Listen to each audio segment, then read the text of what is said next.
चलिए देखा जाए क्वेश्चन नंबर 16 में क्या बोला गया था, इंटीग्रेट करने के लिए दिया गया था integration of cos to the power 5 into cosec square x dx लिखा गया था। तो इसे इंटीग्रेबल फॉर्म में कन्वर्ट किया जाए, कुछ नहीं करना है, इंटीग्रेबल फॉर्म में कन्वर्ट करना है। तो cos to the power 5 divided by, मैं यहाँ लिख देता हूँ साइन स्क्वायर एक्स डीएक्स लिखा जाए। ठीक है, चलिए अब cos टू द पावर 5 को मैं लिख देता हूँ यहाँ पे cos to the power 4 into लिख दिया जाए cos एक्स और डिवाइडेड बाई यहाँ पर लिखा गया था आपका साइन स्क्वायर एक्स डीएक्स लिखा गया था। ठीक है, चलिए अब मैं फर्दर क्या करता हूँ, इंटीग्रेबल फॉर्म में कन्वर्ट करने के लिए मैं यहाँ पर क्या करता हूँ कि cos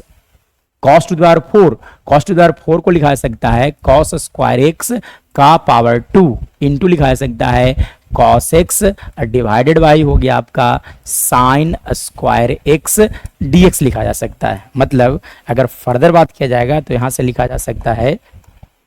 यहाँ से अगर मैं फर्दर बात करूँ तो यहाँ से अगर आगे की कहानी किया जाए तो लिखा जा सकता है कि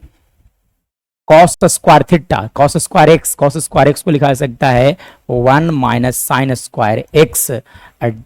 टू द पावर 2 और into cos x divided by हो गया आपका साइन स्क्वायर एक्स डीएक्स हो गया। ठीक है, चलिए अब इसे इंटीग्रेट करने के लिए क्या किया जाए कि a माइनस बी का होल स्क्वायर पे एक्सपेंशन किया जाए। तो a माइनस बी का होल स्क्वायर ए स्क्वायर माइनस 2ab मतलब 2 साइन स्क्वायर एक्स और साथ साथ मैं यहाँ पे लिख देता हूँ है ना प्लस लिखा जा सकता है sine to the power 4 a square minus 2ab plus b square divided by लिखा जा सकता है साइन स्क्वायर एक्स का होल इंटू लिखा जा सकता है cos एक्स डीएक्स लिखा जा सकता है। मतलब अगर फर्दर अगर बात किया जाएगा, इसके बाद की अगर कहानी किया जाए तो साइन स्क्वायर से हर एक टर्म को डिवाइड कर दिया जाए। ठीक है, तो dividing each term by sine square. ठीक है, तो देखिए जब साइन स्क्वायर से डिवाइड किया जाएगा तब फाइनली क्या लिखा जा सकता है वो 1 by sine square x minus लिखा जा सकता है 2 sign square x by sine square x.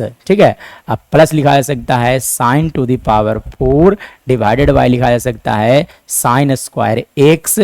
का इंटू लिखा जा सकता है cos एक्स डीएक्स लिखा जा सकता है। मतलब अगर मैं फर्दर इसके बाद की कहानी रिपीट किया जाए तो क्या लिखा जा सकता है, इसके बाद अगर देखा जाए तो cos एक्स से यहाँ इस तरह से लिखा जाए। ठीक है, इंटीग्रेबल फॉर्म में कन्वर्ट करने के लिए साइन का डीसी cos होता है, so we can write here sine के पावर -2 इंटू मैं लिख देता हूँ यहाँ पे cos एक्स डीएक्स लिख देता हूँ। देखिए ऊपर गया तो साइन के पावर -2 आ गए इंटू cos एक्स लिख दिया जाए। ठीक है, साइन स्क्वायर से साइन स्क्वायर कैंसिल आउट हो गए, मतलब -2 लिखा जा सकता है ओनली cos एक्स डीएक्स। और यहाँ से अगर बात किया जाए तो देखिए ये कैंसिल आउट हो जाएंगे, यानी कि यहाँ से लिखा जा सकता है sine square x into cos x dx लिखा जा सकता है। फर्दर अब हम लोग जानते हैं कि एफ के बार एन अगर होगा बगल में उसका डीसी सेट है तो पावर से मतलब नहीं होता, हमको पावर 2 से -2 से मतलब नहीं है, साइन एक्स के डीसी से मतलब है। साइन एक्स का डीसी बगल में है इसलिए हम लोग फॉर्मूला यहाँ पे लगाएंगे एफ के पावर एन प्लस 1 मतलब -2 में जब 1 ऐड किया जाएगा तो लिखा जा सकता है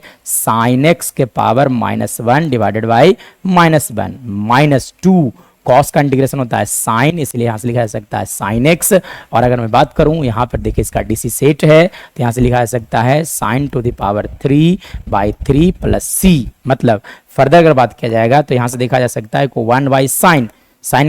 टू द पावर -1 को लिखा जा सकता है 1 बाई साइन को लिखा जा सकता है कॉस एक्स है ना, माइनस लिखा जा सकता है 2 साइन एक्स प्लस लिखा जाएगा आपका sine cube x/3 plus C is our right answer.